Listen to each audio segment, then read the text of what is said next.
धर्म चक्रवर्ती देवादिदेव परमात्मा महावीर स्वामी परम पुण्य के उदय से परमात्मा के शासन के अंदर में हम सभी को जन्म प्राप्त हो चुका है और ज्ञानी भगवंत वर्तमान भाव में हमें मिले इस जन्म को चार रूप से दुर्लभ बताते हैं। कहाँ हुआ अपना जन्म? आर्य देश में, आर्य कुल में, जैन कुल में। मनुष्य के रूप में जब हमने जन्म प्राप्त कर लिया है तब हमें समझाते कि भाग्यशाली चार गति के संसार में इससे श्रेष्ठ दूसरा कोई जन्म नहीं है। और ऐसा श्रेष्ठ जन्म अगर आपको मिल गया है तो इस जन्म में और कुछ भी करने की आवश्यकता नहीं है। एक ही छोटा सा काम आप कर लो। और क्या कर लो? तो समझाते हैं कि जैसा श्रेष्ठ जन्म मुझे मिला है ऐसे श्रेष्ठ जीवन का अब मुझे निर्माण करना है। ऐसा एक छोटा सा शुभ भाव इस छोटे से हृदय के अंदर में आप जागृत कर दो। और ऐसा एक छोटा सा शुभ भाव अगर इस छोटे से हृदय में जागृत हो जाए तो जीवन में बहुत बड़ा परिवर्तन आ सकता है। लेकिन रोज समझा रहा हूं वैसे कि जीवन को श्रेष्ठ बनाने की बातें करना बड़ी आसान है। वास्तव में अगर जीवन को श्रेष्ठ बनाना हो तो उससे भी आसान है। लेकिन अब मुझे मेरे जीवन को श्रेष्ठ बनाना ही है ऐसा दृढ़ संकल्प करना बहुत मुश्किल है। और संकल्प रहित साधना यानी नींव बिना की इमारत जो दिखने में सुंदर हो सकती है रहने में निश्चित रूप से जोखमी होती है।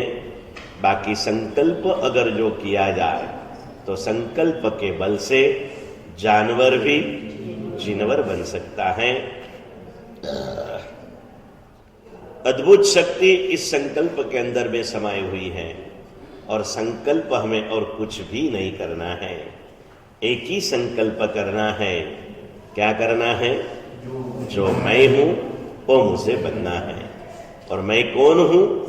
तो इंसान का जन्म पाया मैं एक इंसान हूं। जैन कुल में जन्म पाया मैं एक जैन हूं। मुझे इंसान बनना है, मुझे जैन बनना है। जैनत्व की भूमिका के ऊपर ही मुझे आगे बढ़ना है। वैसे जैनत्व ये हमारी प्राथमिक कक्षा है जहां के ऊपर इसकी सीधी सादी व्याख्या जिनेश्वर भगवान की आज्ञा का पालन करे उसे जैन कहते हैं। ऐसा नहीं लिखा कि जिनेश्वर भगवान की भक्ति करे उसे जैन कहते हैं। जैन की व्याख्या क्या बताई? जिनेश्वर भगवान की आज्ञा का पालन करे उसे जैन कहते हैं।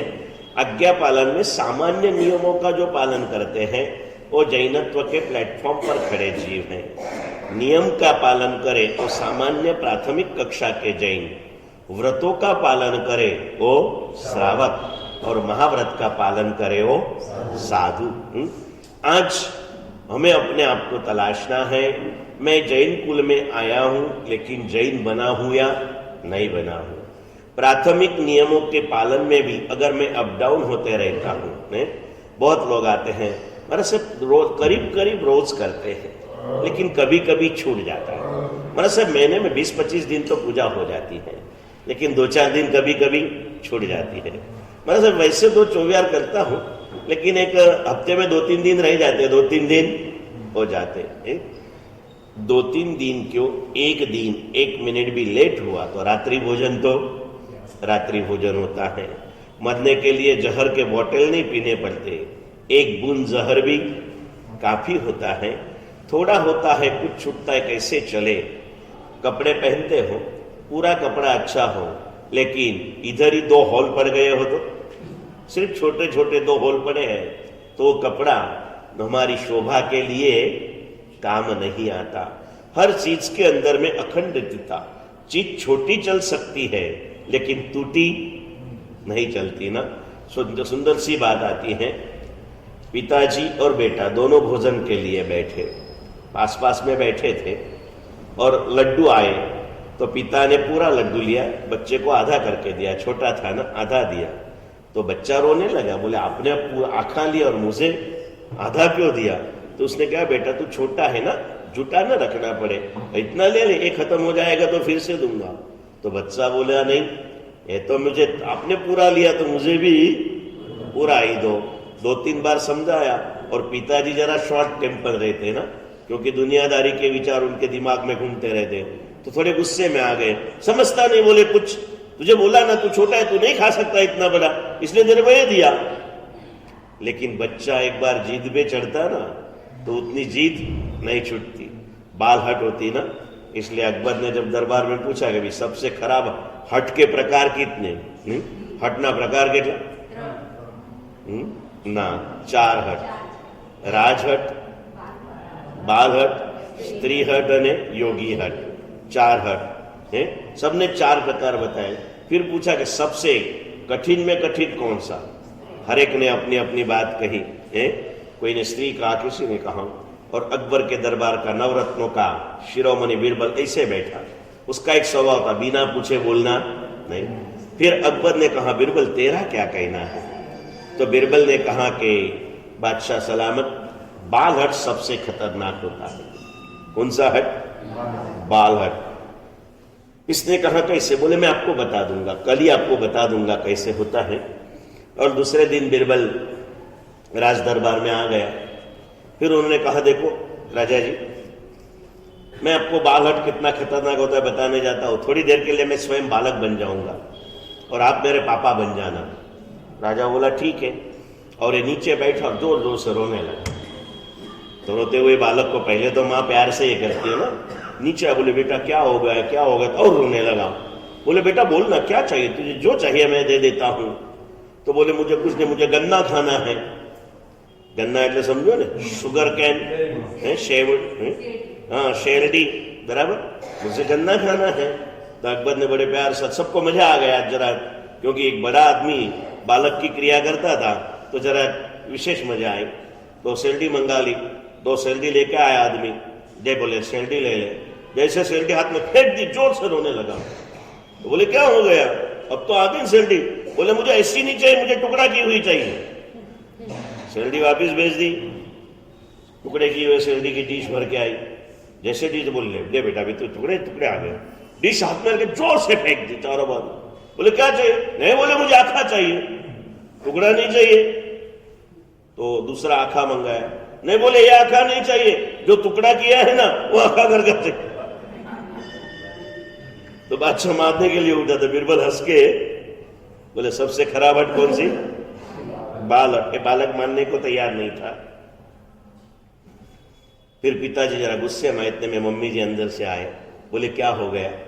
बोले ऐसा ऐसा देख, सुनता नहीं है, सांभळतो નથી, માથે ચડાઈ રાખ્યો છે ને, કે સાંભળતો નથી, આટલો મોટો લાડવો ખાઈ શકશે? મમ્મીએ પપ્પાને જવાબ ના આપ્યો। મમ્મીએ બાળકના થાળીમાંથી લાડવો ઉપાડી લીધો, અડધો લાડવો ઉપાડ્યો અને એને આમ વાળી દીધો, હે વાળી દીધો, અડધાનો આખો કર્યો, નાનો થઈ ગયો, થાળીમાં મૂકીને કે લે બેટા, હે તને બી આખો, પપ્પાને પણ આખો, પપ્પા મોટા છે એટલે પપ્પાને મોટો લાડવો, તું નાનો છે એટલે તને નાનો લાડવો। એ કે મને નાનો તો ચાલે પણ અડધો તો। ये मैंने इसलिए कहा आराधना थोड़ी कम होगी तो चलेगी, लेकिन अखंडित होना जरूरी है। टुकड़ों टुकड़ों में मत आराधना करो, आराधना की धारा को अखंडित रखते चलो, आनंद आएगा उस चीज की। और इसीलिए धर्म के कई प्रकार के लक्षण बताए ना दीपक भाई, उसके अंदर में एक लक्षण बताया है धर्म का, एक लक्षण सातत्यम धर्म लक्षणम।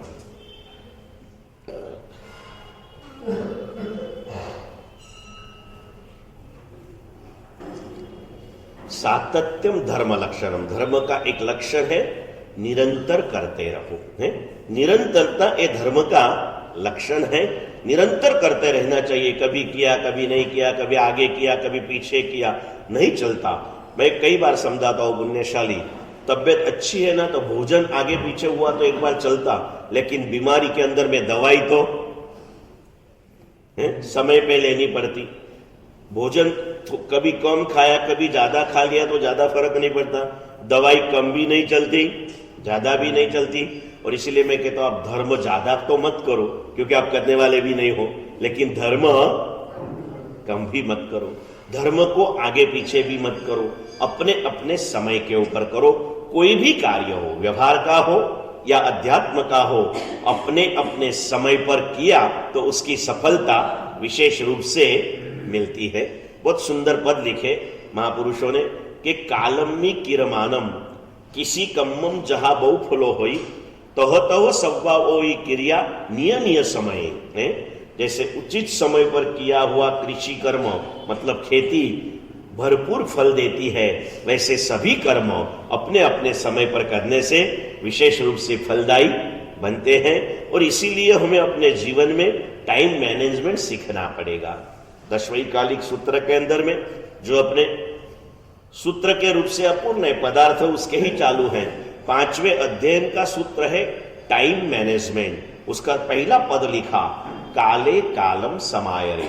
पूरे 100 गाथा का 150 गाथा का 5वां अध्ययन है। 2 विभाग में, पहले विभाग में 100 गाथा, दूसरे विभाग में 50 गाथा मिलके 5वें अध्ययन में 150 गाथा के अंदर में मुख्य एक ही बात बताई है, काले कालम समायरे। जो समय पर जो करना चाहिए वो समय पर तू वो करते चलो। और इसीलिए धर्म की कई सारी व्याख्याएं बताते हुए मैं कई बार कहता हूं कि धर्म की व्याख्या क्या, एक वाक्य में कहना हो तो धर्म की व्याख्या क्या, तो सीधी सादी व्याख्या बताई, स्थान और समय पर उचित आचरण उसका नाम धर्म। मैं जो स्थान में हूं उस स्थान में उचित आचरण, ये सब में उचित आचरण बहुत महत्व का शब्द है। उचित शब्द ये सबसे महत्व का है। जो समय में चल रहा हूं उस समय पर उचित आचरण, जो स्थान पर मैं हूं उस स्थान को उचित आचरण, ये हमें करना चाहिए। कोई ना रिसेप्शन में सामायिक ना कपड़ा पहरीने गया था ना, केम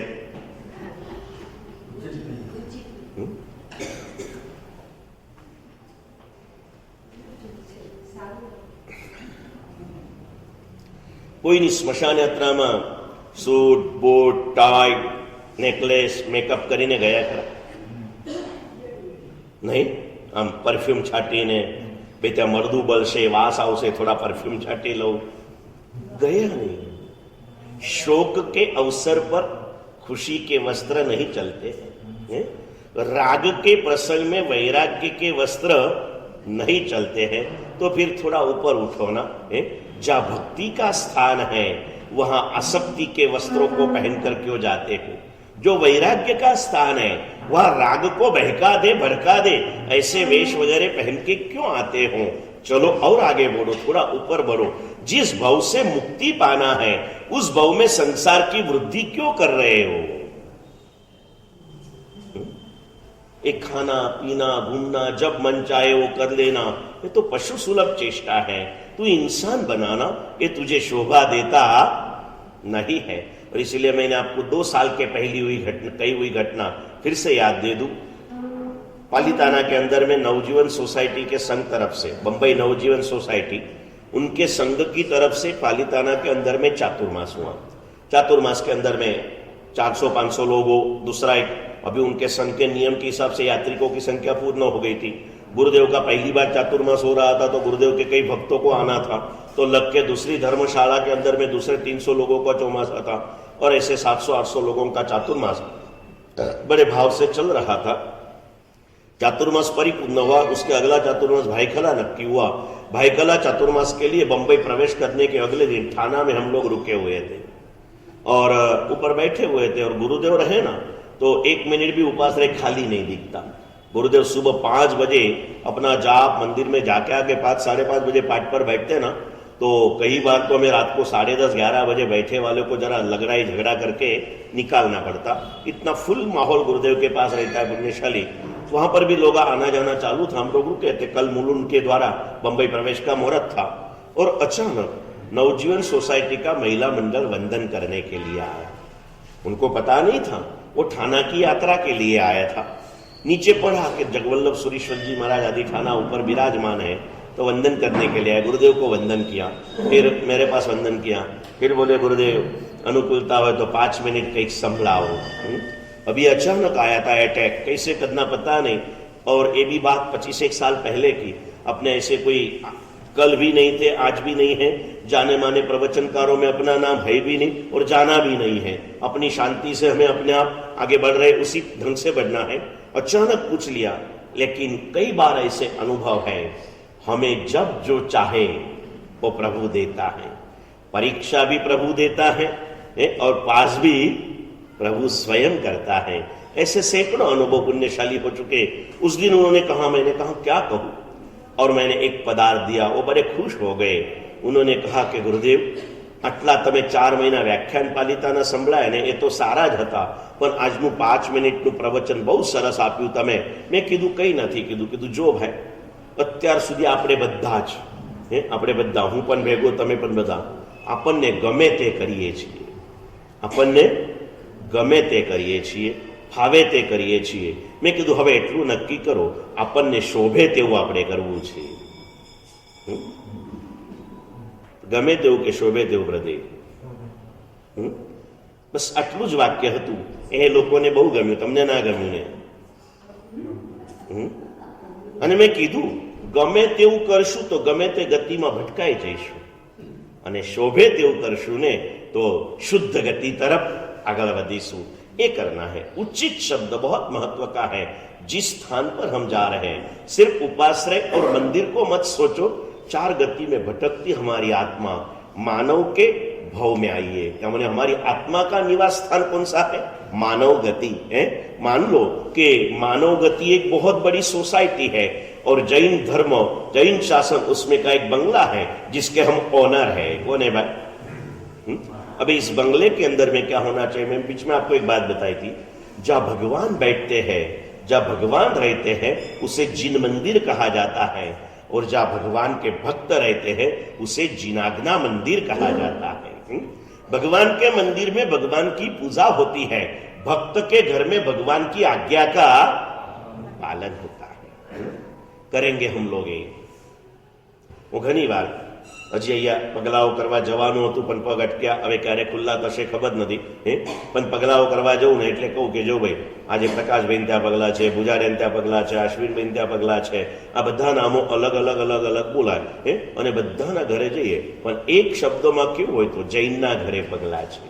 નિર્મલભાઈના બી ઘરે જવું ને તો એ ઘર કોનું છે તમે પૂછો ને, એના પર તમને 4 જવાબ મળે. નિર્મલભાઈની લેવલના મિત્રોને પૂછો ને તો કહેશે નિર્મલભાઈ કા ઘર હે. સુમિતના ફ્રેન્ડને પૂછો તો સુમિતનું ઘર. પેલી રિદ્ધિ મહિલા મંડળમાં આવતી હોય ને એના બહેનોને પૂછો આજે કોના ત્યાં પગલા છે તો કોનું નામ લેશે? હા, પછી મોટી ઉંમરના બહેનો હશે તો કોનું નામ લેશે? હા, તો ઘર કોનું? સંગીતાબેનનું, રિદ્ધિનું, નિર્મલભાઈનું, સુમિતનું, અને નાના નાના ટાબરિયા હશે ને જે પેલા પાર્શ્વીની એની સ્કૂલમાં ભણતા હશે, એને પૂછો કિસકે ઘર જાના હે, શું કે છે? તો હવે ઘર ખરેખર કોનું? તો બાળક માટે એના મિત્રનું છે, એનાથી મોટાવાળાને એના મિત્રોનું છે, એનાથી મોટાવાળાને એની ફ્રેન્ડનું છે, એનાથી મોટાવાળાને પોતાના મિત્રોનું છે, પણ બધાના માટે એ ઘર કોમનલી જૈનનું છે. કોનું ઘર છે? સંઘમાં એ ઘરની નોંધ નિર્મલભાઈના ઘર તરીકે કે જૈન પરિવાર તરીકે? બરાબર છે. અમારે ત્યાં તમે આવો જૈન તરીકે આવો. જો તમારું ઘર જૈન તરીકે તમે લખાવો છો तो फिर जैन तरीके जीववा में मुश्किली क्या आवे. मैं बहुत बार पूछता हूँ पुण्यशाली, हमारा जन्म हुआ ना जब, सरकारी नियम के हिसाब से सरकारी दफ्तर के अंदर में परिवार में कोई भी जन्म हुआ तो उसकी क्या करनी पड़ती है? एंट्री करना पड़ता है, नोंद देना पड़ता है. 2-4 दिन में अनुकूलता से आप चले जाते हो, नोंद कराते हो. 8-10 कॉलम रहते हैं. कॉलम के अंदर में आखिरी कॉलम रहता है तुम्हारा धर्म. इसके अंदर में आपने क्या लिखाया था? आपके जन्म का आपको पता नहीं क्या लिखाया था, लेकिन अभी देख सकते हो ना जाके. लेकिन आपके यहाँ जो बेटा बेटी का जन्म हुआ उसके लास्ट कॉलम में, धर्म के कॉलम में क्या लिखा था? जैन लिखा था. बराबर. जिंदगी बढ़ती चली. एक समय सभी का आता, अपना भी आ गया, अपने परिवार में किसी का आ गया. लोगों ने कह दिया अभी ये नहीं रहा, हमारे घर वालों ने हमें उठा लिया, उठा के गांव के बाहर जाके जला दिया. बराबर है, ये हो गया ना.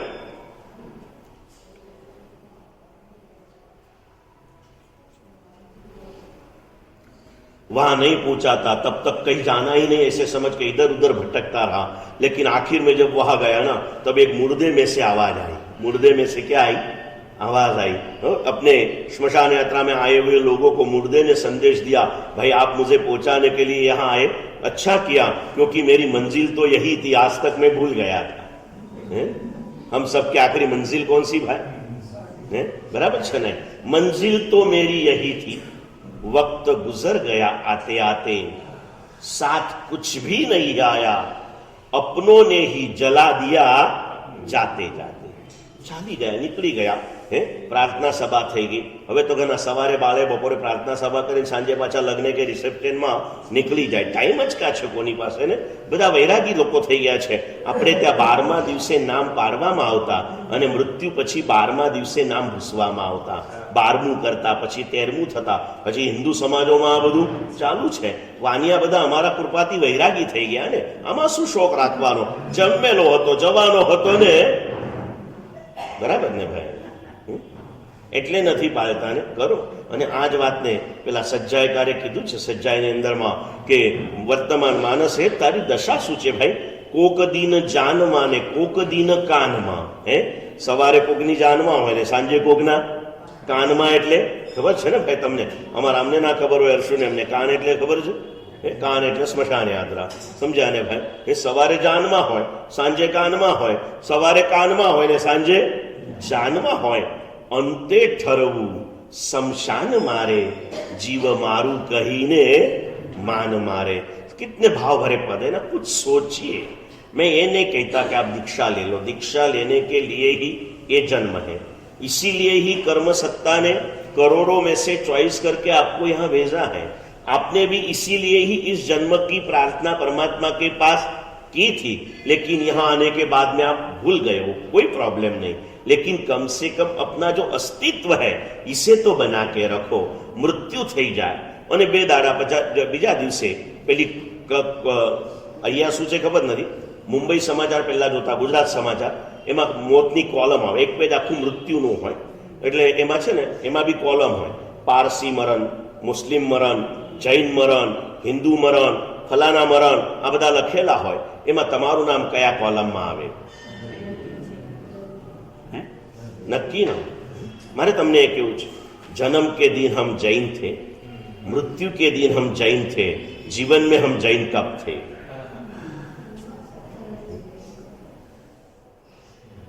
तमारा कायमी आराधकों ने आप पूछू ने કેટલું બધું अपमान लागे तमने. इतने साल से इतना तो कर रहे, अब क्या करना बाकी है? बस इतना ही बाकी है. क्या करना बाकी है?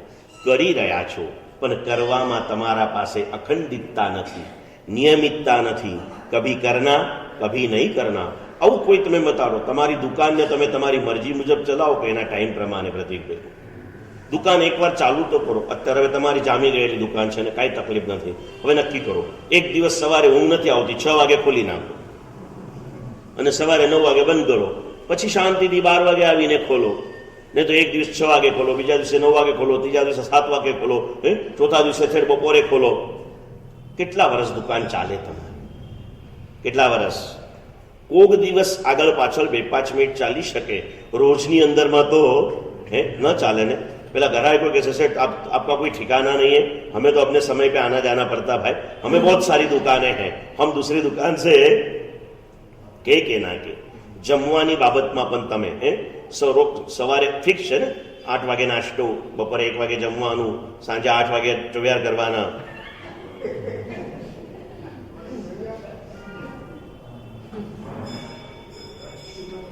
हाँ, कभी कभी शब्दों के भी बहुत बड़ी इज्जत होती है. ઘણા ગામોમાં રાતના પ્રવચનો રાખે ને રોહિતભાઈ, એટલે કે સાહેબ 8:30નો ટાઈમ આપજો પણ 9 વાગે આવશે બધા. મેં કીધું કેમ એવું ભાઈ? કે ગુરુદેવ શું જો સવારે ગયેલા હોય ને, રાતના 8 વાગે તો ઘરે આવે, 8:30 ચોવ્યાર કરે ને પછી આવે. એટલે હું ખુશ થઉં મુકેશભાઈ, ખુશ એટલા માટે થઉં. કેમ થઉં? તમને એક અલગ એક્ઝામ્પલ આપું. એક गरीब माँ और एक बेटा, विधवा माता थी, छोटा सा बेटा था, बहुत गरीब थी. रोज सुबह एक पानी वाली चाय बेटे को पिलाने के बाद में पूछती कि बेटा आज दोपहर में कौन सी सब्जी चलेगी? तुरई की चलेगी, चौली की चलेगी, लौकी की चलेगी, फंसी की. 10 बार શાકના નામ પૂછે અને જમવા બેસે ને એટલે મગ ને રોટલી આપે. રોજ આ જ કરે. એટલે એક દિવસ છોકરાએ પૂછ્યું કે माँ तू रोज मुझे अलग अलग सब्जियों का नाम पूछती है और भोजन में तो यही देती है, तो फिर सब्जी का नाम क्यों पूछती है? અને માની આંખમાં આંસू आया कि बेटा क्या करूं, इसके अलावा तुझ खिला सकूं ना मैं खाना, ऐसी मेरे पास कोई स्थिति नहीं है। लेकिन तेजो ऐसा ना हो कि संसार में यही दो चीजें हैं, कम से कम तेरे ध्यान में तो रहना चाहिए कि भाई ऐसी ऐसी सब्जियां भी होती हैं, भोजन में ये चीजें भी ली जाती है, तेरे ध्यान में आना चाहिए। એટલે નથી એમ આજે ચોવ્યાર નથી કરવા, પણ ચોવ્યાર શબ્દ બોલે ને તો કમ સે કમ યાદ તો રહે કે જૈન કુળમાં ચોવ્યાર નામનો શબ્દ અશ્વિનભાઈ જૈન કુળમાં ચોવ્યાર શબ્દ ખરો ને, પછી જૈનના જીવનમાં આ શબ્દ ખરો ને ભાઈ? हाँ के नाम आप जितने भी बैठे हो ચોવ્યાર લગભગ કરો છો કે કરો છો? મુકેશભાઈ કાયમી ચોવ્યાર વાળા, सकलेजाजी કાયમી ચોવ્યાર વાળા, પ્રકાશભાઈ કાયમી, પુના જાઓ તો પણ, પ્રસંગે જાઓ તો પણ અનુમોદના, બિપિનભાઈ ન હોય તો પ્રવેશ કરજો, મૂલચંદજી કાયમી ચોવ્યાર, તબિયત બિગડ જાય તો બી ચોવ્યાર, નિર્મલભાઈ કાયમી ચોવ્યાર, ઉત્તમભાઈ કાયમી ચોવ્યાર, નિલેશભાઈ સાહેબ ના પૂછશો, પ્રતિકભાઈ મારું ઇન્જેક્શન ને આખું સલાયન ચડે ને એટલે બે ત્રણ દાડા અસર રહે, વળી પાછી થોડીક અસર ઉતરે, પણ કરે છે ને આ ઉંમરમાં આ ભાવ સાથે કરે છે। અમારા લલિતભાઈને બી ઇન્જેક્શનની અસર હોય ત્યારે ચાલે, બે ચાર દિવસે વળી પાછું યાદ આવી જાય, ટેવ છૂટી ન જાય એટલે પણ કરતા હોય। पर्सनली सबके जीवन के अंदर में सोचना है, बट फॉर वाई, शा માટે? જો તમે જૈન છો એ વાત તમે સ્વીકારો છો તો પછી ભગવાનની આજ્ઞાને સાવ સામાન્ય કારણથી તમે કેમ આમ છાપરે ચઢાવી દો છો? આખિર રાત को खा खा के क्या खाते हो? કેટલું ખાવ રાતના? અશ્વિન રાતે જમો ખરા? નહીં, ચોવ્યારનું ટિફિન લઈને આવતા તો રાતે નહીં જમતા હોય આપણે સમજીએ, ભક્તિ કરે, ચલો ચલીએ, કેટલું જમો રાતના? હું પૂછવા છોકરાઓને પૂછું, રાતના જમવા માટે જાઓ ને એટલે રોટલી હોય તો 2 વાપરો, ભાખરી હોય તો 2 વાપરો, બરાબર છે? પછી આગળ શું હોય? થેપલા હોય તો 2 વાપરો, ઢોકળા હોય તો 4 વાપરો, ઇડલી હોય તો 4 વાપરો, ઢોસા હોય તો 4 વાપરો, એ બી ભાવે તો વાપરો, નહીં તો પછી 2 ઢોસા, 2 ભાખરી, 2 રોટલી, 1 કપ ચા। ઘણા હમણાં તે દિવસે એક ભાઈ મળ્યા कि गुरुदेव रात्रि भोजन तो बंद कर दिया, सिर्फ 1 ग्लास दूध पी लेता हूं।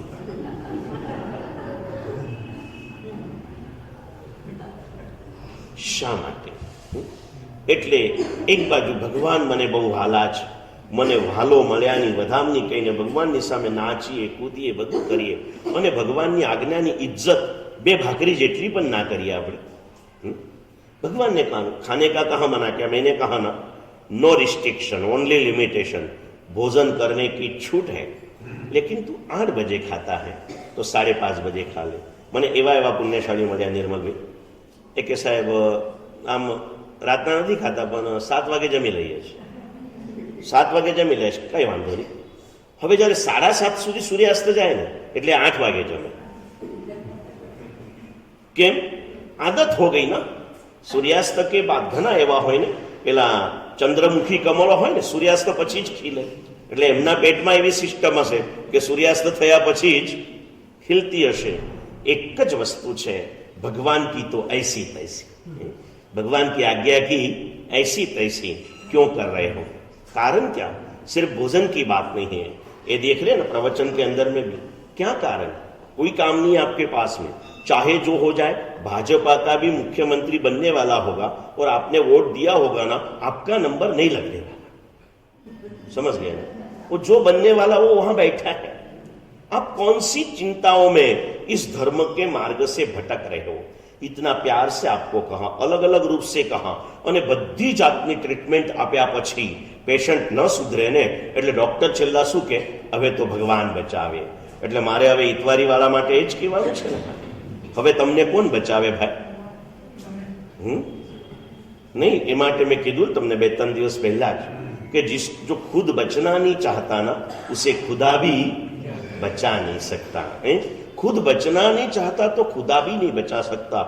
छोटी छोटी बातों में एक भी आराधना की नियमितता हमारे जीवन में नहीं है, न पूजा नियमित, न नौकारसी नियमित, न चौव्याद नियमित, न सामायिक नियमित। कौन सी ऐसी चीज है? आगे की बात बताओ। ઘણા કે સાહેબ નથી જ પહોંચાતું, રાતના ખાવું જ પડે છે, શું કરું? એના માટેની આગળની એક સ્કીમ બતાડો. રાત્રિ ભોજન નહીં છૂટતા. એને પૂછું કેટલા વર્ષથી થાય છે? કે લગભગ ગુરુદેવ 20 વર્ષથી રાતના જમવાનો ટાઈમ બસ લગભગ 8 સાડા 8 વાગે જમવાનું થાય. મેં કીધું મોડામાં મોડું કેટલા વાગે જમ્યો હોય તું? કે ગુરુદેવ આમ તો નહીં પણ 10 થી મોડું તો ક્યારે જ નથી જમ્યો. મેં કીધું હજી યાદ કરી લે, 20 વર્ષ થયા, તું 10 વાગ્યાથી મોડો નથી જમ્યો, નક્કી? કે હા ગુરુદેવ પાક્કું છે, 10 બી નથી થયા પણ મોડામાં મોડું 10 તમે માની લો. મેં કીધું હાથ જો, 10 વાગ્યા પછી નહીં ખાવાનું, નિયમ કર. એનો મતલબ એ નથી કે મેં 10 વાગ્યા સુધીની છૂટ આપી, મેં 10 વાગ્યા પછીની બંદી આપી રહ્યો છું. 10 के बाद कभी नहीं खाना. અને પછી જ્યારે આટલો ફ્લેક્સિબલ તમને નિયમ આપેલો હોય, તમારો ટેક્સ ભરવાનો રહી ગયો હોય ટાઈમ પર, સરકાર તમને બીજા 2 મહિનાની મુદત આપી દે અને પછી બી તમે ન ફરો તો સરકાર કે આવતું મારો મહેમાન બની જા. કરે કે ના કરે? પછી સરકારી મહેલમાં રહેવા જવું પડે ને? જવું પડે કે ના જવું પડે? હવે તમને ફ્લેક્સિબલ આપી દીધું, 10 बजे तक चलो मैं आपको डिस्टर्ब नहीं कर रहा हूं, 10 के बाद कभी न खाना है. અને જો તમે ખાવાના હો તો એક નિયમ આજે નક્કી કર્યું, 20 વર્ષથી તમને પાક્કું યાદ છે કે 10 વાગ્યાથી મોડું તમે ખાધું નથી. હવે નક્કી કરો કે 10 વાગ્યા પછી તો નહીં જ ખાવ. એટલે એટલો નિયમ તો તમને લાગુ પડ્યો. ચોવ્યાદ તિવ્યાદના પચખાન નથી લેવાના, પણ ધાદના અભિગ્રહ પચખાન કોનો? એટલે રોજ રાતના 10 વાગ્યા પછી દુનિયામાં ખવાતા લાખો કરોડો રૂપિયાના ભોજનો એના પાપથી તમે બચી જાઓ. પણ હવે એની સામે નક્કી કરો, આટલું ફ્લેક્સિબલ આપ્યું ને. હવે જે દિવસે 10 વાગીને 1 મિનિટે તારું મોઢું એઠું હોય એ દિવસ પછી ક્યારે પણ રાતના ખાવાનું નહીં. તે આપેલો ટાઈમ મેં આપ્યો ને. હવે ભૂલ થાય તો તારી જવાબદારી કંઈક તો બને કે ન બને પ્રભુના શાસન માટે.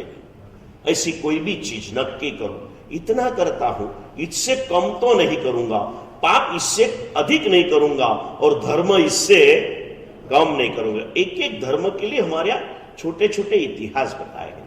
धर्मो रक्षति रक्षित ये सिर्फ सूत्र नहीं है, ये सत्य है.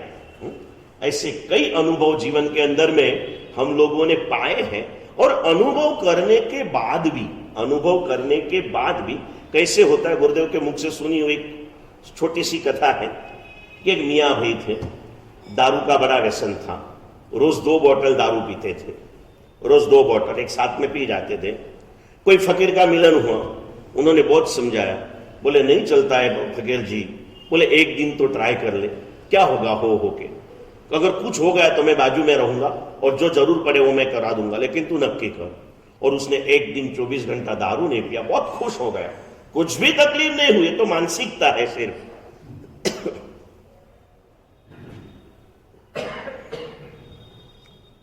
उस दूसरे दिन उसने 4 बोतल पिया. फकीर ने पूछा क्यों? बोले कल जीत प्राप्त की ना, उसकी पार्टी मना रहा हूं. કાલે નતું કીધું ને વર્ષોના વ્યસન પર કાલે વિજય મેળવ્યો ને, એટલે આ શું છે ભાઈ, વિજયની શું છે? પાર્ટી મનાવે છે. એટલે બેના જગ્યાએ તમે બી એમ જ કરો છો. 3 महीने तक रात्रि भोजन, कंदमूल, जमीन कन सब कुछ छोड़ दिया था, इधर उधर भटकना बंद कर दिया था. अब इतना भटकोगे कि 3 महीना जो किया था वो सारा पलट जाएगा. सिर्फ धर्मचक्र वालों की तरफ मत देखो, 4.5 महीने तक आप लोगों ने भी कुछ ना कुछ किया, लेकिन इसके अंदर में बहुत सारा नीचे डाउन आ रहा है. मैं इसलिए बोल रहा हूँ, बोले बुद्धू हम तो आए हैं ना, हमारे हमको क्यों सुनाते हो? वो इसलिए सुनाते हो कि आज की टेक्नोलॉजी के माध्यम से ये बातें घर घर तक पहुंच रही है. कभी किसी ने सुन लिया या तो चलते चलते कभी किसी को सुना दिया. वैसे भी किसी को सुनाने में हमें मजा आती है ना, ऐसी कोई अच्छी बातें भी कभी सुना दिया तो कभी आपका भला हो या न हो उसका हो जाएगा. क्या पता कब किसका समय आएगा. इतनी प्रमाद दशा जीवन में क्यों? कारण क्या? What is the reason? अपने आप की तरफ लक्ष्य करो. જે બી મિલતે મારા સાહેબ આમ છે, મારા સાહેબ આમ છે, અને બોલે એટલે એટલું મીઠું બોલે નિર્મલભાઈ, મારા સાહેબ સાચું કહું તમારું વ્યાખ્યાન 1 મિનિટ પણ છોડવાનું મન નથી થતું. જા બી જવું ને મારા સાહેબ યાદ તો તમારી જ આવે, પણ શું કરું સાહેબ પહોંચાતું જ નથી. એટલે મને ખબર પડે કે તું બહુ પહોંચેલો છે.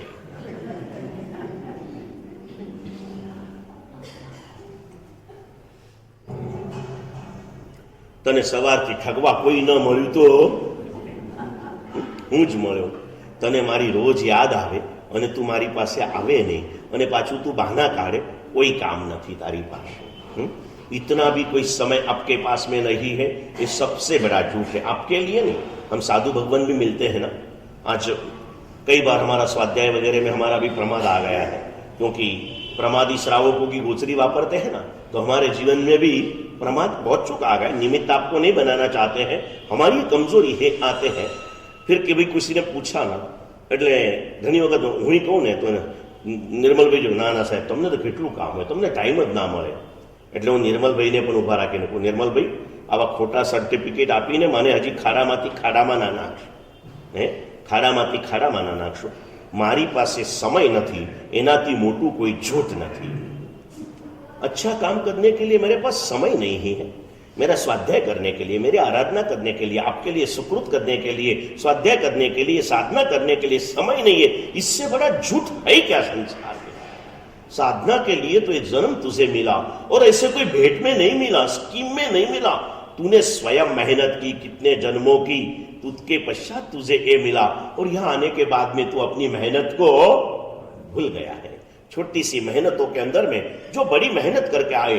महाराज साहेब 25 વર્ષથી મહેનત કર્યા ને ત્યારે અનુપમા આટલું સ્ટેબલ થયું છે, પણ અનુપમાને સ્ટેબલ થતા 25 વર્ષ લાગ્યા, પણ લલિતને માનવ ભવમાં આવતા 25,000 કરોડ ભવો વીતી ગયા. ત્યારે તો આ માનવ શરીરમાં લલિતનો આત્મા આવ્યો. ભાઈ, આ તું કેમ ભૂલી ગયો? કેટલું સહન કર્યું છે તે તને શું ખબર છે? કેટલીય વાર 5 સ્ટાર હોટેલમાં ચટણીમાં કોથમીર તરીકે તું વટાઈ ગયેલો હતો. તને નથી ખબર દોસ્ત, આ બધા ગતિમાંથી તું પસાર થયો. એક લલિતભાઈની વાત નથી, મારી તમારી બધાની વાત છે. 4 गति के संसार में परिभ्रमण करते हुए आत्मा कैसी कैसी पीड़ाओं को प्राप्त किया ना, उसका वर्णन अगर कभी पढ़ना चाहो तो योग शास्त्र के 4थे प्रकाश के अंतर श्लोकों के टीका और अर्थ भी मिलते हैं. इस निमित्त से भी अगर ज्ञान भंडार खुले और आप देखो तो उसमें लिखा है संसार भावना लिखी है. 12 भावनाओं का वर्णन किया है और उसमें संसार भावना के 42 श्लोकों के अंदर में ये सारा लिखा है कि हे जीव, इस 4 गति के संसार में भ्रमण करते करते तूने एकेंद्रिय में 1 कष्ट सहन किए, बेइंद्रिय में 1 कष्ट सहन किए, तेइंद्रिय में 1 कष्ट सहन किए, चौरिंद्रिय में 1 कष्ट सहन किए, पंचेंद्रिय के पशु भाव में तूने 1 कष्ट सहन किए, पंचेंद्रिय के अंदर में नरक गति में तूने 1 कष्ट सहन किए, पंचेंद्रिय के देव गति के अंदर में तू दिन रात ईर्षा से सलगते सलगते तेरे सुखों को तूने सुलगा दिया और आया तू मानव भाव के अंदर में. लेकिन वो अनादिकाल के संस्कारों के भार से तो इस भाव की सार्थकता से बड़ा लंबा दूर रहा.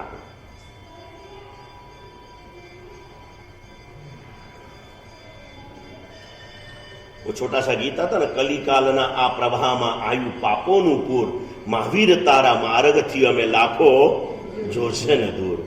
प्रभु के मार्ग से हम लोग दूर हटते रहे हैं, थोड़ा करते हैं और बहुत गाते हैं.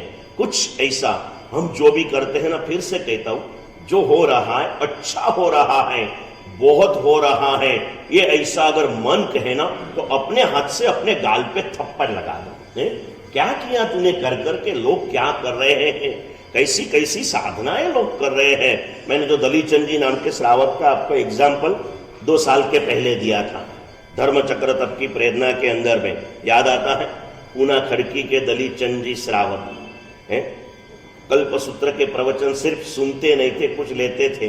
प्रवचन सुनते सुनते भावों का परिवर्तन आया योगेश भाई, और उन्होंने सुना कि भगवान महावीर ने 12.5 साल में कभी एक साथ में 2 दिन नहीं खाया, मैं भी अभी 2 दिन नहीं खाऊंगा.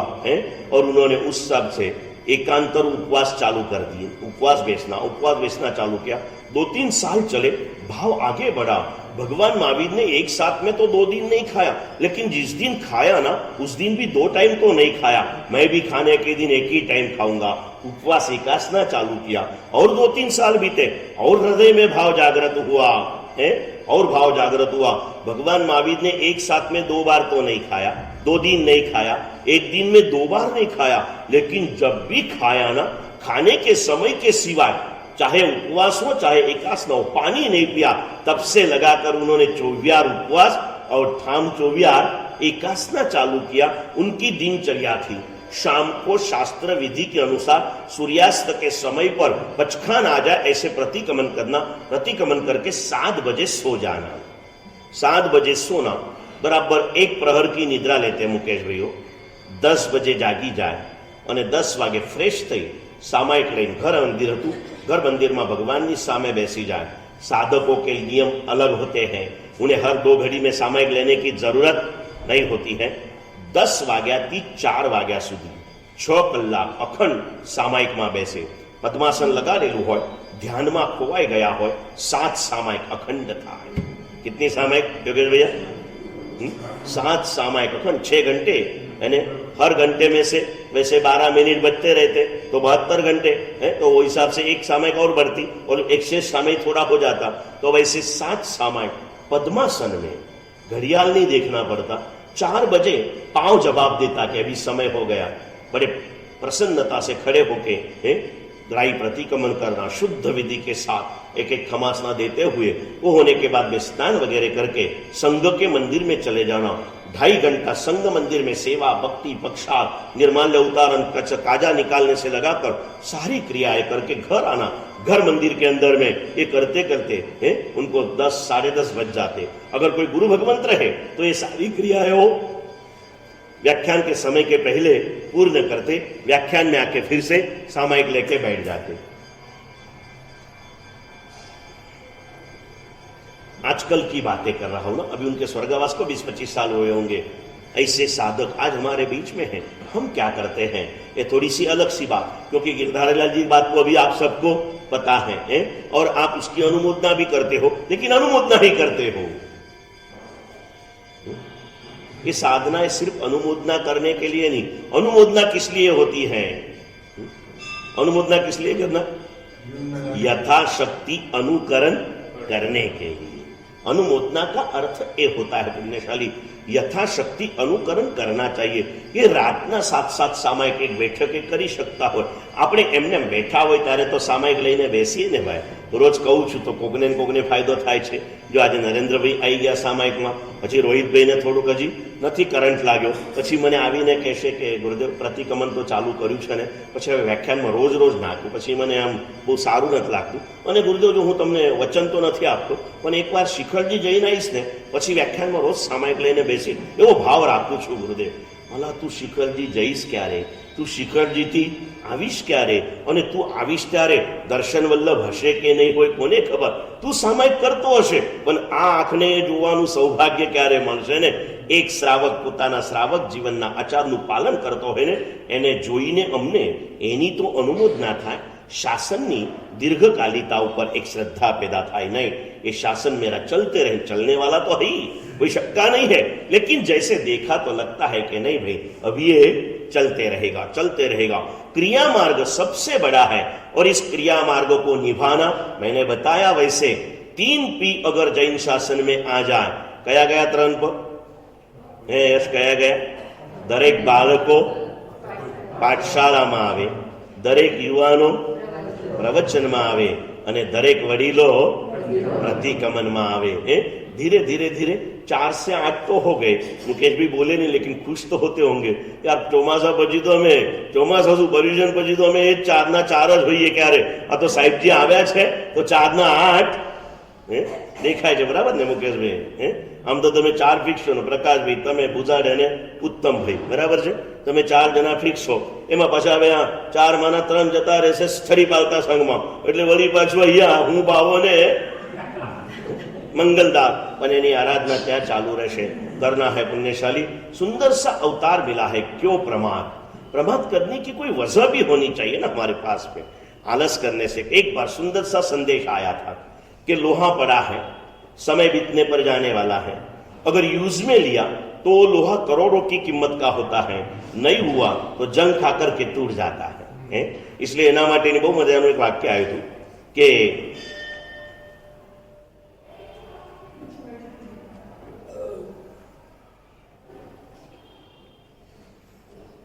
आलसथी घसाई जवा करता, आलसथी कटाई जवा करता प्रवृत्तिथी घसाई जवामां लाभ वधारे छे।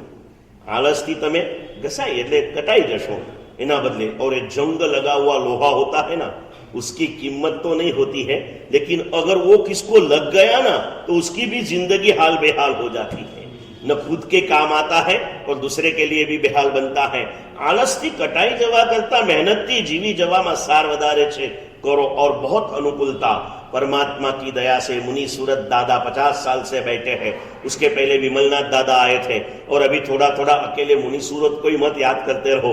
बाजू में आदिनाथ भी उनके साथ में ही बैठे थे, महावीर स्वामी भी उसी दिन बैठे थे, उस बाजू के अंदर में विमलनाथ भी उसी दिन बैठे थे, भले पहले आके नीचे रहे हैं। उन्होंने तो ये मुनि सूरत स्वामी को लाने की सारी तैयारियां उन्होंने करा ली ना, पुण्यशाली वो भी बैठे हैं। ये बाजू शांति देने वाले शांतिनाथ बैठे हैं, मंडप में आओ शुद्धि देने वाले नेमिनाथ बैठे हैं, सामने की तरफ नजर करो हमारी पुण्य की वृद्धि करने वाले पार्श्वनाथ बैठे हैं।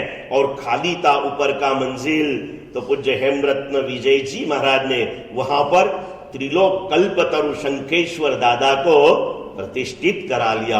और कुछ बाकी था तो पूज्य राजशेखर सूरी महाराज ने, भाई मोक्ष में गए वाले भगवान तो सब बैठे हैं, लेकिन इस धरती पर जो विहरमान है ऐसे सिमंदर स्वामी को लाके बिठा दिया। और जिनके नाम में ही काम धेनु कल्पतरु चिंतामणि सब कुछ रहा हुआ है, ऐसे गणधर गौतम स्वामी को भी प्रतिष्ठित करा दिया है। शासन की रक्षा के लिए नीचे मानीभद्र बैठे हैं, ऊपर मां पद्मावती जी बैठे हैं। अब बाकी क्या है? मेरा ध्यान रखने वाला बैठा है ऊपर है, मुझे मेरी चिंता करने की कोई जरूरत नहीं है, बस मैं उसकी आज्ञा का पालन करूं। क्या करूं? और भगवान की आज्ञा संसारियों को संसार के रूप में है, श्रावक को साधु के रूप में है। आपको आपके हिसाब से ही आज्ञा बताई है, इससे बढ़कर कुछ नहीं बताया पुण्यशाली। आपको आपकी कक्षा में जो बताया है उसे आप निश्चित रूप से करते चलो। 6 घंटा आराम करो, 6 घंटा व्यापार करो, 6 घंटा शरीर परिवार ये सारी चिंता करो, और 6 घंटा सिर्फ धर्म करो। क्या करो? धर्म करो। इतना ही बताया ना। 18 घंटे तो आपको समझाने के लिए, बाकी 18 घंटे तो व्यवहार हो गया ना। तो 6 घंटा अगर नहीं करते तो क्या करो? पूज्य हरिभद्र सूरी महाराज की बात मैंने प्रारंभ करके छोड़ दी थी।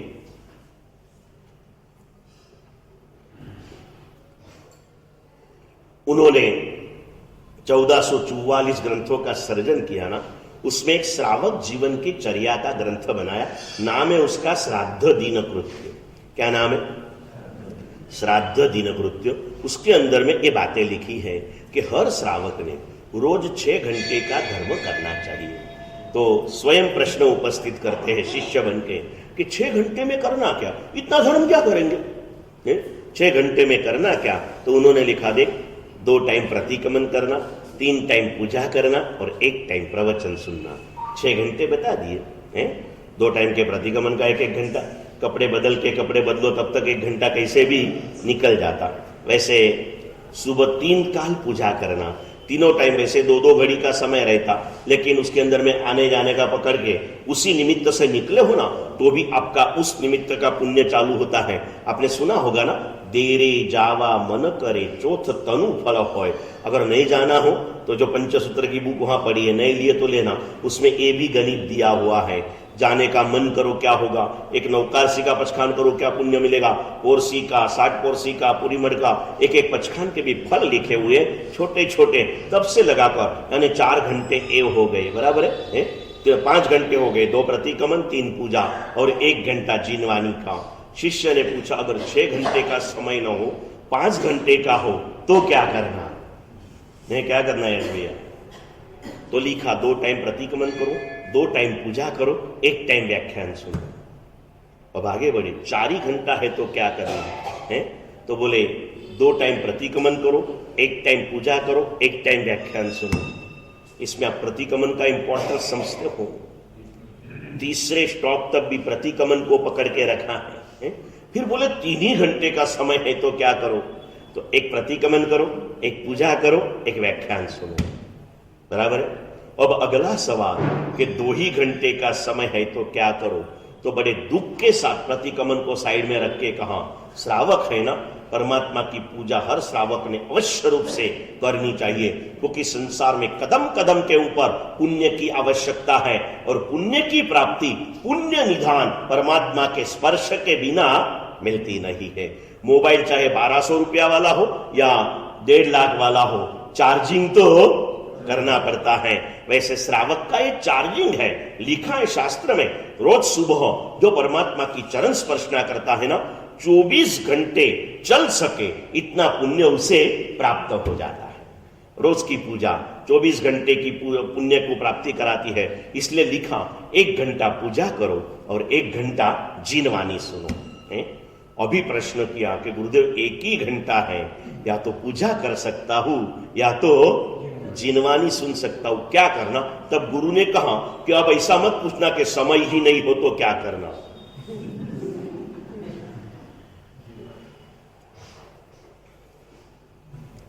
तो गुरुदेव ने कहा देख भाई, इसमें ऑप्शन नहीं हो सकता है, लेकिन 2 में से 1 ही करना हो तो जिनवानी का श्रवण करना। कितना महत्व इसका बताया। एक कोई मेरे घर की बात नहीं है। तेनम भगवया एवं अखाय, जो महावीर ने कहा, वही सुधर्मा स्वामी ने कहा, वही गुरु परंपरा में आज तक चलते आया है। ये कहा तो शिष्य ने पूछा क्या भगवान की पूजा से गुरु की वाणी महत्व की होती है? तो उसने कहा नहीं, इस दोनों की तुलना मत कर। पूजा पूजा है, जिनवानी जिनवानी है, तुलना मत करना।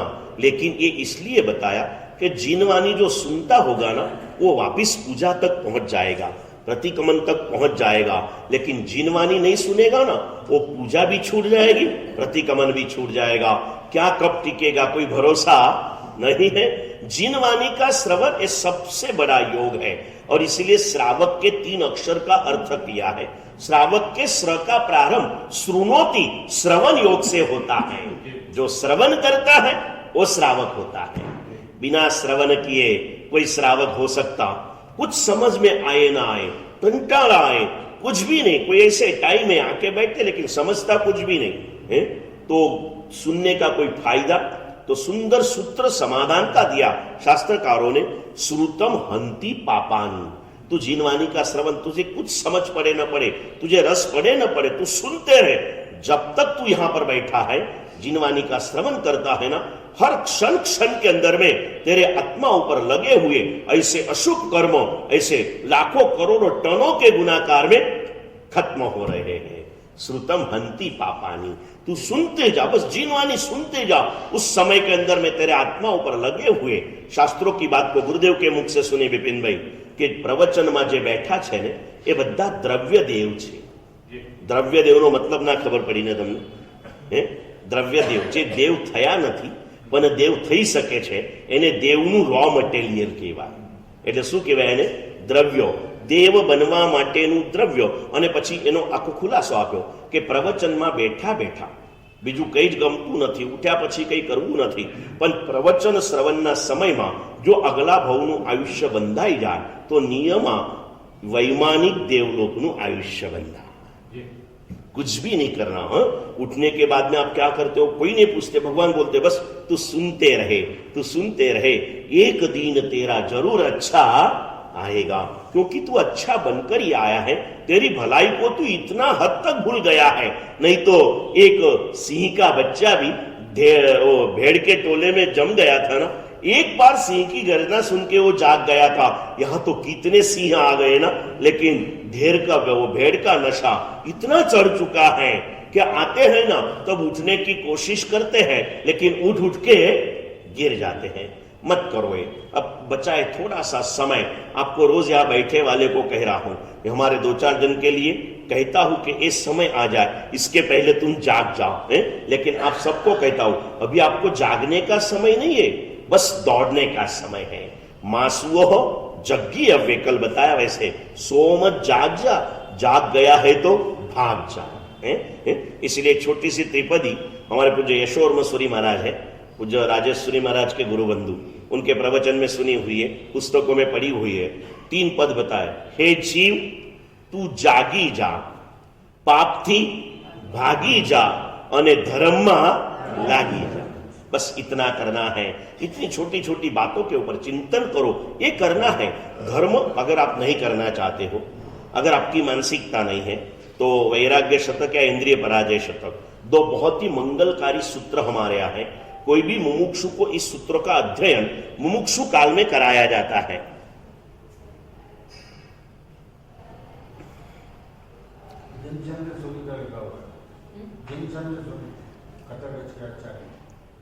कौन सा? इंद्रिय पराजय शतक। हाँ, जो महापुरुष ने लिखा उन्होंने कहा नाम तो उन्होंने लिखा हुआ, लेकिन दोनों सब्जेक्ट एक सरीके होने के कारण श्लोक कभी इसमें का कभी इसमें का ऐसा ध्यान नहीं रहता। लेकिन इसमें लिखा है कि भाई तू धर्म नहीं करना चाहता है तो मेरा कोई आग्रह नहीं है। अगर धर्म नहीं करना है ना तो तीन में से एक चीज तेरे पास अगर है तो तुझे धर्म करने की बिल्कुल जरूरत नहीं है। तीन में से कोई भी एक, तीनों नहीं चाहिए, एक चीज अगर तेरे पास है तो तुझे ये धर्म करने की कोई जरूरत नहीं है। एक ड्रिंक एंड बी मैरी, खाओ पियो और मजा करो। तो पूछा कौन सी तीन चीजें? तो बहुत सुंदर सी बात बताई।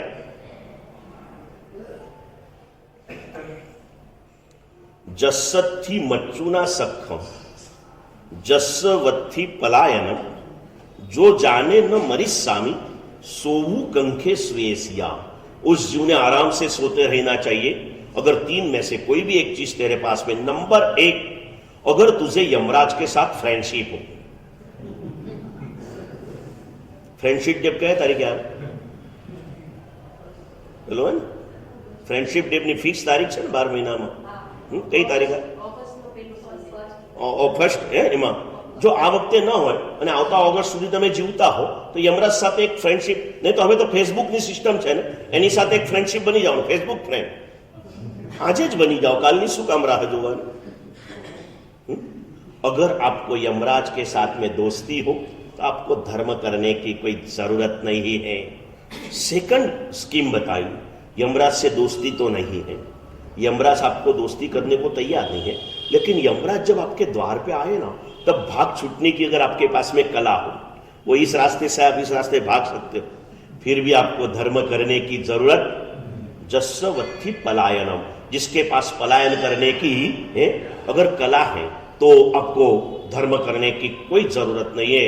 इससे आगे बता दिया तेरे पास न कला है न फ्रेंडशिप है यमराज से, तो तीसरी बात बताए, अगर तुझे कॉन्फिडेंस है कि मैं कभी मरने वाला नहीं हूं तो भी तुझे धर्म करने की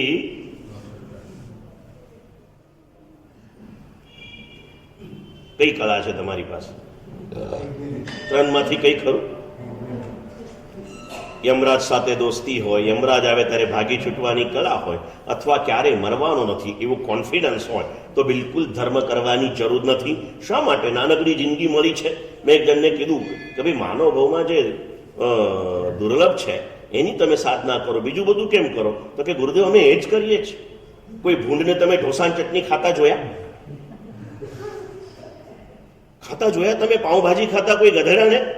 અમે એ જ કહીએ જ, માનવ ભાવમાં તો મળે પાઉંભાજી, ઢોસા, પીઝા, બર્ગર, આ બધું કયા ભાવમાં મળે પ્રકાશભાઈ? હે, ઘેબર, અમારા કચ્છીના ફેનિયા લાડુ, આ બધા કયા ભાવમાં મળે ભાઈ?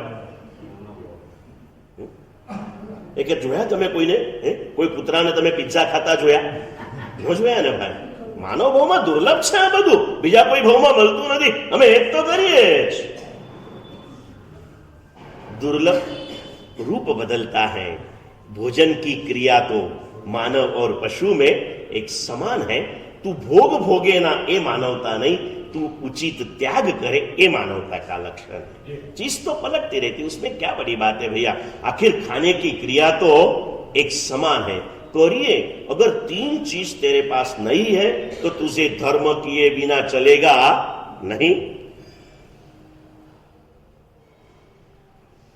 अगर तू धर्म करने के लिए तेरा मन तैयार है तो तीन चीज तेरे जीवन में आ जाए ना, उसके पहले तू धर्म कर ले। तीन चीजें, अगर तीन चीजें तेरे पास नहीं है तो तुझे धर्म करना पड़ेगा। और धर्म कब करना पड़ेगा? तो तेरे जीवन में तीन चीज आ जाए उसके पहले कर लेना। तीन में से एक भी चीज अगर तेरे जीवन में आ गई तो तू चाहने पर भी धर्म नहीं करेगा। बहुत सुंदर सी बात की, जरा जावन पीड़े, जब तक वृद्धावस्था तेरे शरीर पर घर नहीं कर गई है उसके पहले तू धर्म कर लेना। અત્યારે ઘણાને કહું ને કે ઔષધ કરો, આ કરો। પ્રકાશભાઈને બી કીધું એ કે સાહેબ મન થઈ જાય છે પણ પગની એટલી તકલીફ છે ને, આ પહેલા મારે બી લીપ ચડીને આવું છું ગુરુદેવ, એટલે વારંવાર આ માથું કરવા ચઢ ઉતર ફાવે એવું નથી. સચ્ચે દિલ સે કહના એ दिन कल नहीं था तब किया नहीं, तब ख्याल आया नहीं, आज आया. जैसे एक दाखला दिया आपको एक्सपेंस है, बीजा भी मूलचंद जी के गुरुदेव बार बार जाना पड़ता तो ठीक है, कारण आयु ने સમયની સાથે શરીરમાં આવે, વૃદ્ધાવસ્થા આવે ને ત્યારે આ ધર્મ તારાથી નહીં થાય. એટલે વૃદ્ધ અવસ્થા આવતા પહેલા તું ધર્મ કરી જ લેજે. જરા જાવ ન પીડાઈ વાહી જાવ ન વઢાઈ. वृद्ध अवस्था तो मैंने कल भी कहा समय पर आएगी, लेकिन रोग तो किसी भी अवस्था में आता है. अगर आज तेरे पास रोगी अवस्था नहीं है ना, तो तू जल्दी से जल्दी धर्म कर ले. उससे दो फायदा होगा, धर्म समय पर हो जाएगा और धर्म करने वाले को रोग नहीं आएगा. दोनों रूप से फायदा है ना, दोनों रूप से फायदा है. जरा जावन पीड़ई वाही जावन वढई, जाव मज्जू समल लिए. जब तेरे मृत्यु का समय आ जाए, इसके पहले तू धर्म कर ले. ये कर लेना है. करने के लिए ये मौका मिला है, निश्चित रूप से करना है. कर सके इतनी सारी अनुकूलता भगवान की दया के आपसे पास में है. आप किसी का भी ये बहाना मैं स्वीकारने के लिए तैयार न. गुरुदेव समय ने एडजस्टमेंट नहीं, બધું જ એડજસ્ટમેન્ટ તારી પાસે છે ને છે. ફરીથી કહું, તારે ન કરવું હોય તો ના પાડજે. ગુરુદેવ ભાવ નથી થતો એમ કહેજે, પણ સમય નથી મળતો એવું ખોટું કમસે કમ ગુરુ પાસે તો બોલતો. તારી પાસે સમય છે, તને આખો માનવનો અવતાર ધર્મની સાધના કરવા માટે પ્રભુએ દીધો છે, અને એમાં તું આવી બહાનાબાજી કરીશ તો ફરીથી કાલે કીધેલું વાક્ય નરેન્દ્રભાઈ હૃદયપટમાં લઈ લીજો. इस भव में शक्य धर्म को भी जो करता नहीं, आ भव में शक्य धर्म ने पण जे करतो નથી એને આવતા ભવે ધર્મ મળવાની કોઈ शक्यता ज नहीं. ये निश्चित घटना है, ये कोई दर्शन वल्लभ का शाप नहीं है. तेनम भगवया एवं अखाय. वास्तविकता का निरूपण प्रभु ने किया है. तुझे एक करना होगा, नहीं करेगा तो दशा ये आएगी. करते रहो, अपने भाव से भी करो, किसी के निमित्त से भी करो, किसी की भली प्रेरणा से भी करो. कुछ ना कुछ करना पड़ेगा और पड़ेगा. इसके लिए तो आए हैं, या बाकी तो सांसें चलती है और जीना ये तो जानवर की गति में भी सुलभ था, और ऐसे ही करके गए तो वापिस यही संस्कार हमें ऐसी ही कोई दुर्गति के चक्कर में फेंक देंगे. नहीं जाना है दुर्गति में. फिर से कहता हूं, दादा मुनीस महावीर के शासन में जन्म मिला है, मुनि सूरत के दरबार में स्थान मिला है. अब यहां आने के बाद में अगर मैं दुर्गति में चला जाऊं, तमे जो रिलायंस तो कोई वर्कर झोपड़पट्टी में रहते है, मैनेजर नहीं कहते वर्कर. મેનેજર તો છે ને એન્ટોલિયા 32 માળનું હશે તો એનું 2 માળના ટેનામેન્ટમાં રહેતો હશે, પણ એનો વર્કર પણ ઝોપડીમાં નહીં રહેતો હોય. કેમ કે વર્કર છે પણ કોનો છે ભાઈ? રિલાયન્સનો છે.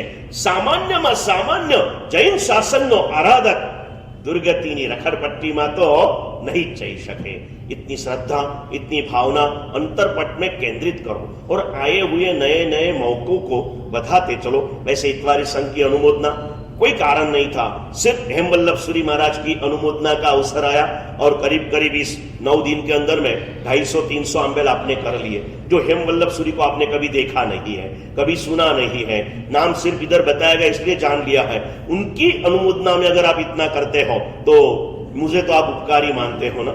मेरी साधना का अवसर आया है और फिर से कहूं, ये साधना मेरी स्वार्थ की साधना नहीं है, संघ हित के लिए आया रहा एक इतना बड़ा महोत्सव है. इसकी निर्विघ्नता, क्योंकि बड़े बड़े अवसरों में विघ्न आने की संभावनाएं हैं, और विशेष रूप से संघ के अंदर में भी शांति होनी चाहिए, एकता होनी चाहिए.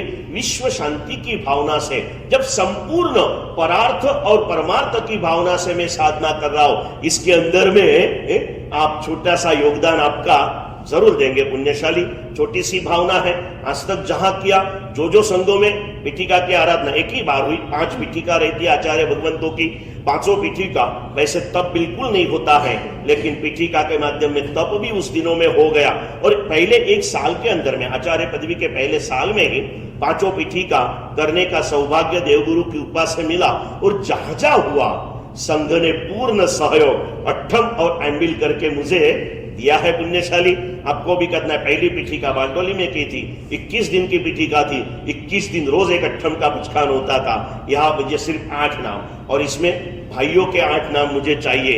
इसलिए कहता हूं पुण्यशाली जेने धर्मचक्र नहीं કર્યો વિપુલભાઈ જયેશભાઈ, તમે ભાવના રાખો, શ્રદ્ધા રાખો, કઈ નથી થવાનું, કઈ તો કરવું પડશે ને जिंदगी में। आ एक मौको है, और जिन्होंने किया वो भी आज 8 भाइयों के नाम नम्रवल्लभ महाराज के पास लिखे जाने चाहिए पुण्यशाली। और भाइयों बहनों सभी ने मिलके, वैसे रोज के 36 आंबिल मैंने बताया, लेकिन भावना है सूर्य मंत्र 432 अक्षर का होता है। कितने अक्षर का? 432 अक्षर का ये सूर्य मंत्र। तो 8 दिन में 432 आंबेल होने चाहिए, यानी एवरेज 50-55 आंबेल कोई मुश्किल बात नहीं है। अगर आपके हृदय में मेरे प्रति श्रद्धा हो, समर्पण भाव हो, एक ऋण स्वीकार की भावना हो, तो मेरे नाम पर 1, 2, 3 आंबेल करना कोई बड़ी बात नहीं है पुण्यशाली। आप कर सकते हो। आपने नहीं भी किया कुछ तो भी मेरी साधना तो होने वाली है। लेकिन आज तक आपने जो भी किया, मास्कमन किया, अट्ठाई किया, वर्षी तप किया, धर्मचक्र किया, आपके स्वार्थ के खातिर किया, किसी के लिए क्या किया? एक जैन शासन के आचार्य दर्शन वल्लभ सूरी, नाम भूल जाओ, जब आपके लिए साधना कर रहे हैं, उन्हें एक ठेकेदार बनने के लिए ये करना है और ये भावनाओं के साथ आगे बढ़ना है पुण्यशाली। बस अब सिर्फ कितने दिन बीच में बचे भाई? कल का एक दिन, मामानु घर केटले शनिवार प्रभात उगे, एटले इस दिन तो चाहता हूं मेरी साधना में, मैं शारीरिक रूप से बहुत कमजोर हूं, फिर भी एक श्रद्धा भावना से करने जा रहा हूं। और कहां वैसे कली काल में सर्वशक्तिमान श्री संघ है। उस दिन सुबह में विपिन भाई एक नवो मैसेज मूकजो, 70 ट्रस्टी हाजर રહેવાનું, जो कोई गैरहाजर હશે तो विपिन भाई નું રાજીનામું લઈ લેવાનું। તમને ખબર પડશે ને તમારા માટે 16 જણાને કેટલો પ્રેમ છે, સમજ્યા કે નહીં ભાઈ? કરો, આટલું બી ન માને કેમ ચાલે? એક આચાર્ય ભગવાન તમારા આંગણે આવ્યા હોય અને આ કરવાનું છે। सकल संघ मुझे यहाँ पर शुभेच्छा देने के लिए पधारना है। लाभार्थी परिवारों के हाथों से क्रियाएं कराई जाएगी। अभिषेक का लाभ लाभार्थियों के बाद सकल संघ को दिया जाएगा, पूजा के वस्त्र मुझे, और उसके बाद में सारी प्रतिष्ठाएं वगैरह हो जाएगी। और उस 10-11 बजे के बाद फिर 8 दिन मैं आपके दर्शन नहीं कर पाऊंगा। आप मेरे दर्शन आंखों से नहीं कर पाओगे, हृदय में होगे तो रोज दर्शन होते रहेंगे पुण्यशाली। साधनाओं के अंदर में आज ही अपने अपने नाम जरूर से लिखा देना पुण्यशाली, और एक एक साधना के अंदर में आगे बढ़ना, और ये करते करते जीवन की सफलता को हम प्राप्त करें। यही मंगल भावनाओं के साथ परमात्मा की बातें के हार्दिक भावों से क्षमा याचना। मंत्र